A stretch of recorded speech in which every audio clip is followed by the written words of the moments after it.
මිත්‍රවරුනි අද අපි අපේ පැලවලට යාරමිලක් ක්‍රම්පෙස් එක දාගන්න ලැහැත්ති. මේ තියෙන්නේ කැට පොහොර එක.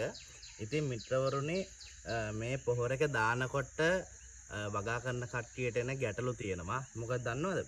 කොළ අපි අද පොහොර ටික දානවනේ. දැම්මට පස්සේ එයාලා දවසකින් දෙකකින් කියනවා එයාලගේ කොළ පිච්චිලා කියලා. ඒ කියන්නේ මිත්‍රවරුනි දැන් අපි මේ ගිනි පෙට්ටියකින් එකක් තමයි ග්‍රෑම් 10ක් විදිහට ගන්නෙ. මෙන්න මේ ආකාරයෙන් ඔන්නෝම අපි ගන්නවා. අරගෙන මේ ගහ වටේට හාර ගන්න ඕනේ. එතකොට කවදාවත් මේ පොහොර අල්ලන අතින් ඔයාලා ග්ලව්ස් එකක් යූස් කරන එක හොඳයි. පොහොර අල්ලන අතින් මේ ගහ වටේට හාරන්න එපා.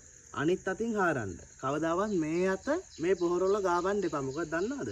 දැන් මෙහෙම හාරනකොට මේ ගහේ කොළවල ගෑවෙනවනේ මේ අත.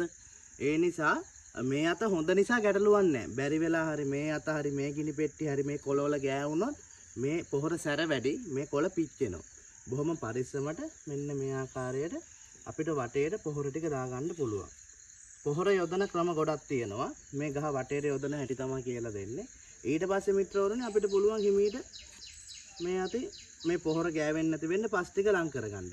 ඔයාලට පුළුවන් මෙන්න මේ විදිහට ගහ වටේට රවුම හදලා පොහොර දාගන්නත් පුළුවන්.